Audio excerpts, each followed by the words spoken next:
Hello, family. This is yours truly, Apostle Anthony Bennett, coming to you again.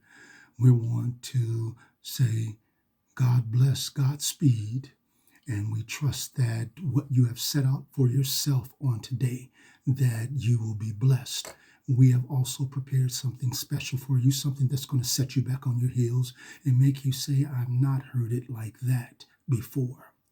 All right, let's embark upon what we believe God has put in our trust so that we can make this deposit so that you can go on with the remainder of your day and have your life enriched and also enrich the lives of others. We're going to ask that you pause just for a brief moment, get on your phone, text someone, send them an email, let them know that Apostle Bennett is back in the saddle and we're about to begin. So get ready for the ride. Is that, as you know, we have been discussing critical choices. In fact, it has become a part of a series. We want to deal with a different aspect of that same series, and we're going to title it Flawed Foundations. We want to deal with that aspect so you'll be able to see that the structure, and remember, I paralleled structure with the human structure as well as a natural structure. So we want to take that analogy and utilize it a little bit more so that we can get something out of it that we'll be able to relate to. Remember, I told you that Jesus used what we call parabolic teachings, and those are teachings that have earthly events, but there's a heavenly and divine message deposited in it. So we want to use that system as we draw an analogy of a structure, a building. Now, you know that building has to rest upon something, and what it's resting upon is called a foundation. And that foundation secures it, stabilizes it. The Bible says that no man builds a house on sand because of its shiftiness. Because if he builds a house on sand, then when the winds come and the storms occur, that it's going to cause that house to shift and even put it in a place of peril where imminent danger or destruction can befall it and those that are taking residence in it, either because they reside there as living quarters or if they're doing business there.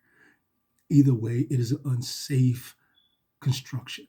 But he said, be like the person that builds his house on the rock, because the rock is a stabilizing force.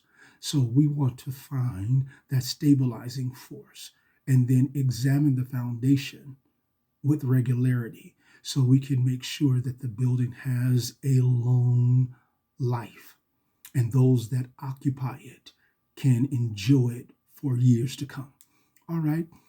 You then, on the other hand, is like a structure. You too have a foundation. You have something that your present structure is built upon. And what determines the success of it or the lack thereof is what it's built on, the foundation. So the structure can be actually integrity bound. But if the foundation that it is based on, that it is connected to, that is built upon, if that is compromised, then the whole structure, whether it is non-structural or structural, is all compromised.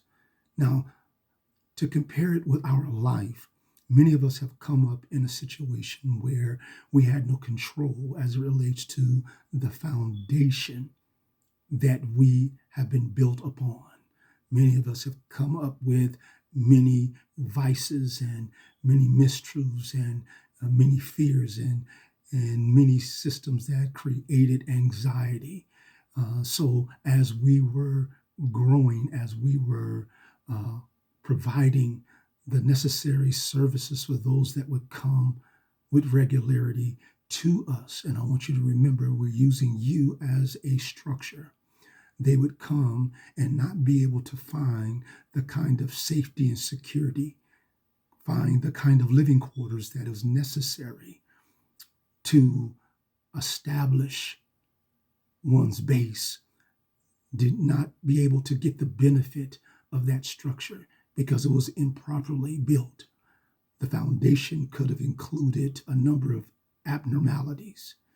You could have been brought up in a situation where you didn't have many resources. that doesn't make you without resource. That doesn't create a type of shortcoming to the degree where you cannot compete, where you can't engage. You can engage despite your shortcomings. You can engage despite what you did not have, despite your trauma. All of those are experiences that you've gathered information, that you gathered knowledge from, and you're to utilize that in your everyday living. It makes you smarter. It makes you stronger. Those who have not had great resistance typically don't have great strength, physically or mentally. Now, we also shared with you this idea that we want to bring up again. We called it cognition. And we told you on last week that cognition is the mental process involved in attaining knowledge and comprehension, and that this cognitive process includes thinking, knowing, remembering, judging, and problem solving. That in fact, it was a process of higher thinking. It is using the higher functioning ability of your brain. And we also shared with you that there are times when we need to engage in cognitive therapy. And we expired and explained that you should not be intimidated by this term. And that's only if you are. We're not saying that you are intimidated. We're just implying that if you are challenged, there's no reason to be. Is that we're going to break it down into its simplest form. Is that now the cognitive therapy aspect of it is a technique that is used to bring people into a state of mind that they'll be able to better interpret their experiences and the processes that governing those experiences. So we want to utilize it, but more importantly, we want to know what it is that we're utilizing so we can get the full benefit of it. It is also a objective in using this technique. The objective, the goal is to understand the technique that we have not understood to our benefit, utilizing this to deal with the challenges and the changes that have happened in our life, and to move from being irrational to rational. We want to take those complex issues that face us and understand the process and bring resolution, and not necessarily continue to just cope with it, because coping is a survival mechanism that is in place so that you'll be able to mentally handle the hardships that you have encountered. But we don't want to just learn how to handle them. We want to learn how to govern them, how to control them, how to resolve them, so that our lives can be enriched, so that our base can be broadened, so that we can get past some of these flaws, some of these pitfalls that have been, in some instances, deliberately put in front of us. And then on other occasions that just occurred due to circumstances that were beyond your control. When you were born, you could not control where you lived, the conditions to which you lived. In fact, you were unaware of those conditions. When you were born, you could not control where you would be educated, what type of food you would be able to benefit from. Is that so? In instances, we've had circumstances and situations where we were not nutritionally balanced. We were not healthy. And it was not because we were born that way. It was because our parents, those who we were committed to, those that we relied on for our everyday resources, they were not in a position to give us the best food, sometimes not even the most healthy food. I know I heard my mother tell me on many instances that with regularity there were times in her life where the scraps that were taken from the white man's table that they discarded like chitlins and hog maws and things of that nature, that my grandmother would go and get that food and utilize that food, clean that food. Now that same food is considered a delicacy. We had a restricted diet. We could not afford some of the luxuries that others afforded. So we ate basically the things that we needed in order to get to where we needed to be so we can eat the things that we must. And so many of us have had poor health because of what we've ingested. Some of us have ingested large amounts of pork and large amounts of sugar, starches, and things of that nature. And it has led to high blood pressure, diabetes, and other challenges. So, what we want to do is we want to now establish a system so that we can be better. But in order to be better, we have to do better. And we can't do better unless we know better. So we want to engage a process that will help us move through those stages rapidly, but with success, learning as much as we possibly can, gathering the wisdom and the knowledge that is necessary with the assistance of God or the man upstairs or the higher power or however you would like to label him.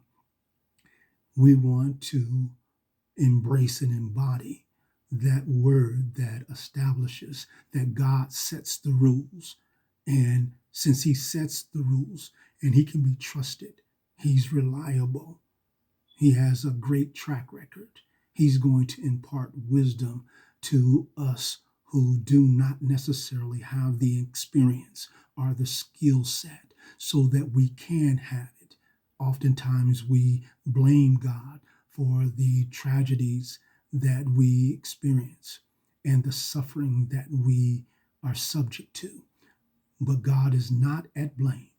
God is interested in bringing you out of that place of pain into a place and a position of pleasure. He wants to impose his will upon your life so that you can carry out what your purpose is, because you were created by him with purpose and for a purpose so that you can fulfill your design. But we have to learn some of these techniques. We have to have a process that's in place and understand the process and the stages of that process so that we can be a true beneficiary of that process.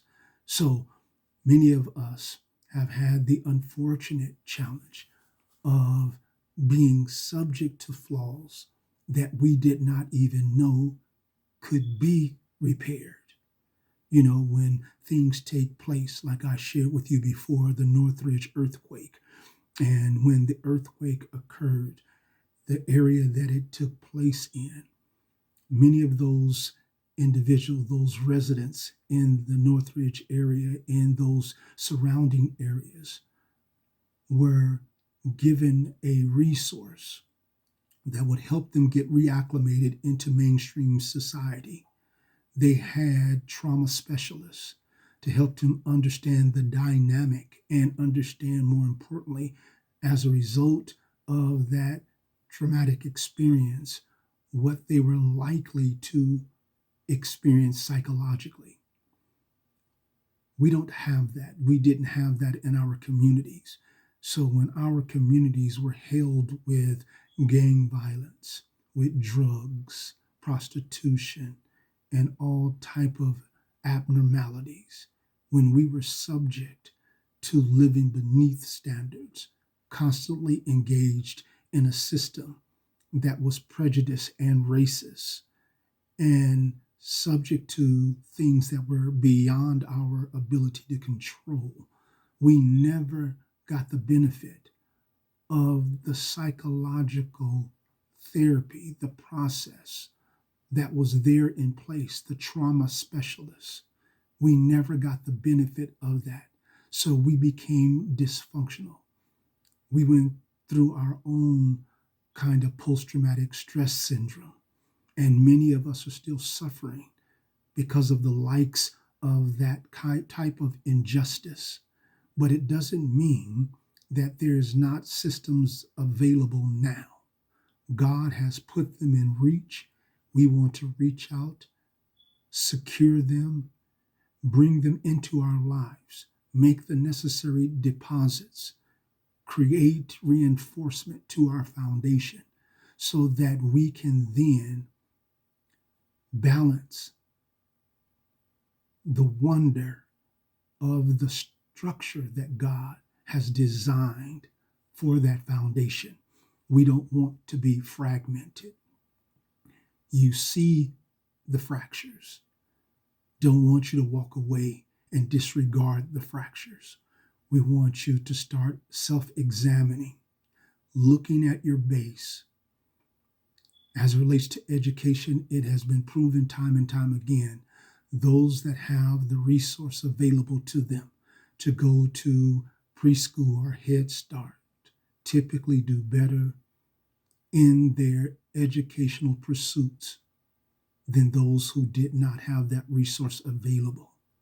Learning is fundamental. That's why you learn the basic structure, the foundational tools early on. Reading, writing, arithmetic. You learn that early on so that you can benefit from it as life progresses, as the stages of education increase. You are better able to process and understand the dynamic. So all truths being parallel is exactly the same thing that is happening in our own lives unless we put in some fundamentals to anchor our base. We're going to lessen our learning and earning capacity. So we want to increase that capacity.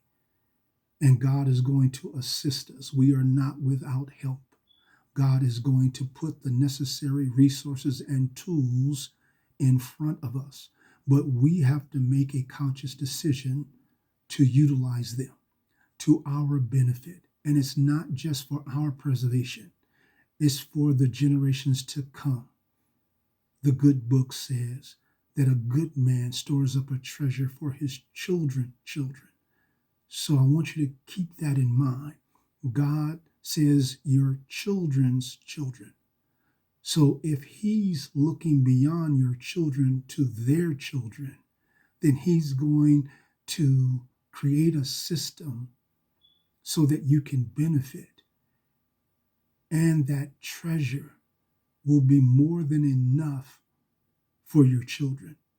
It will extend to their children.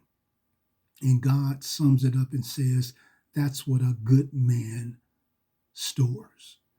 And now he's not excluding woman, because woman, you're just the man that has a womb. So you're included in that comment, that statement, that directive. But you have to make a conscious decision. Now, when we look at this, we want to go back to what we're talking about for today. That flawedness that is in our foundation. That flawedness could be a fracture. That fracture, if not corrected, can grow worse and worse. And it can ultimately, depending on how severe it becomes, it can damage the structure that rests on it. So let's take a look at some of those fractures in our own structure, our human structure. And let's see if we can identify some of them that maybe we just overlooked, and because we did not have the proper mindset, we did not do the proper research, we did not have the proper process in place, and we were unaware of the dynamics that were involved. Perhaps we overlooked them, but these fractures need to be corrected, and they need to be corrected depending on the severity of them. So let me give you a couple of fractures that happen and take place in our own personal lives that can ruin our foundation, thus ruining the structure and causing it to not be able to carry out what it was designed to carry out. Negativity can be a fracture. Have you ever been around those individuals that all they spew is negativity? They're always looking at the cup half empty, never looking at the cup half filled. They're very pessimistic, not optimistic. When you're around them, you experience brain drain. It feels as though you had worked out. You feel completely drained of an energy source that you had. And you can identify that when you came into their presence, you began to become mentally and on certain occurrences, physically weak. That's because of the atmosphere that has been created of negativity. And we encourage you, when you feel that you don't sit there as a courtesy to the person that is draining you. You acknowledge the drain, and then you give them a statement so that you can be escorted out. It's a type of escapism.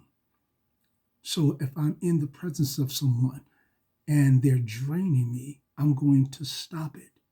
I'm going to identify it. Those of you that read the Bible, you remember the woman that had an issue of blood. And she had made up in her mind that if she can get to him and touch him, she can be made whole. She didn't stop to think for a moment what kind of effect it would have on him. So when she made her way through the people that was pressing against her, she touched him, and he asked the question, "Who touched me?" And remember the responses of his disciple. They said, "Lord, with all this group of people pressing against you, you say, 'Who touched you?'" In other words, they were saying, everybody's touching you. We don't know who it is. But Jesus immediately identified that virtue had left him. And when you're in an environment and people that are not whole, people that have problem pasts, people that have had traumatic experience, people who in many instances are not even interested in making the necessary changes for their lives, they're more satisfied and comfortable with just going over the issues of life as it relates to their past, but they're not interested in the present future. They're just surviving. They're kind of like, I call it jellyfishing. They're just floating around, no particular direction, just floating, waiting for someone to bump into them so that they can sting and injure or take the life of. So again, remember, all truths are parallel. There are those individuals that just float through life aimlessly, and their only objective when they bump into you is to cause damage or cause hurt. So we want to navigate around that. We want to continue with our progress of growth and development so that we can be more than what we are. We can be what God has designed us to be. And I want to encourage you, because you were designed by a perfect creator, you're working out the imperfections. But your goal is to move towards perfection because he's perfect and he designed you to function perfectly. So we're going to get rid of, dismiss, dispose of all the glitches and establish what our goal is. Remember, that's called cognitive therapy. We're moving in a direction to eliminate all of the symptomology that we've dealt with in weeks, days, months, years past, so that we can be what we are designed to be. There are other issues, codependency, Now I'm just going to name a few. I'm not going to have time to go through all of them. You can like the message, the video. You can comment if there's any particulars that are pressed upon your heart that move you in a certain way.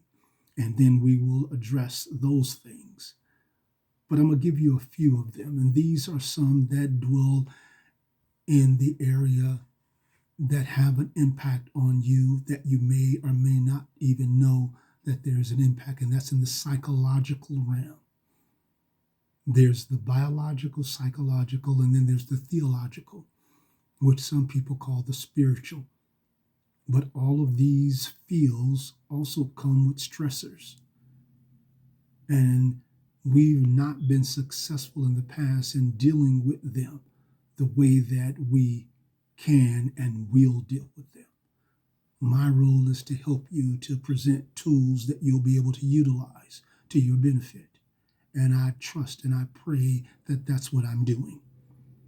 So you have some of these stressors, and I'm going to name off a few, and they're categorized because this is a part of the ones that have a psychological impact.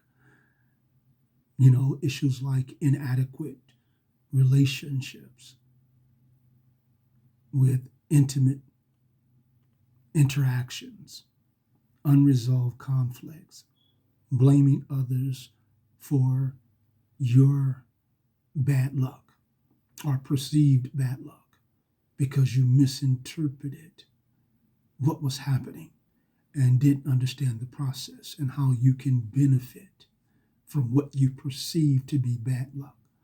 In fact, there's actually no such thing as bad luck. It's just life based upon choices that we made. And we put the value system there, good, bad, or indifferent. So it's how you perceive what you've experienced.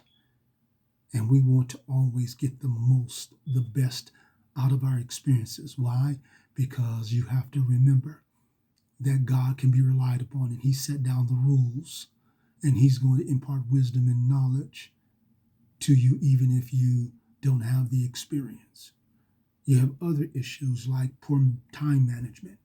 Some of us can't get to work on time if someone else set the clock. Irresponsibility. We have irresponsible behavior patterns. We have phobias of different sorts that have nothing to do with us, that are things that we have adopted and brought into our life, into our structure. We've reinforced our foundation with these things based upon our socialization, based upon the things that we have learned as we were being socialized, as it relates to our culture, our ethics. Some of our ideas and principles have not been thoroughly searched out, but they have been the product of someone else's mishaps. We have to get to the other side of these things. These things could lead you to addictive type of activity where you feel you need some type of substance to carry on and become functional throughout the course of your day. Brothers and sisters, these are untruths. You are designed by God with purpose and for purpose. Let's carry out what that purpose is. That purpose is for success. That purpose is for happiness, joy, completeness, wholesomeness. That purpose is for intellectual elevation.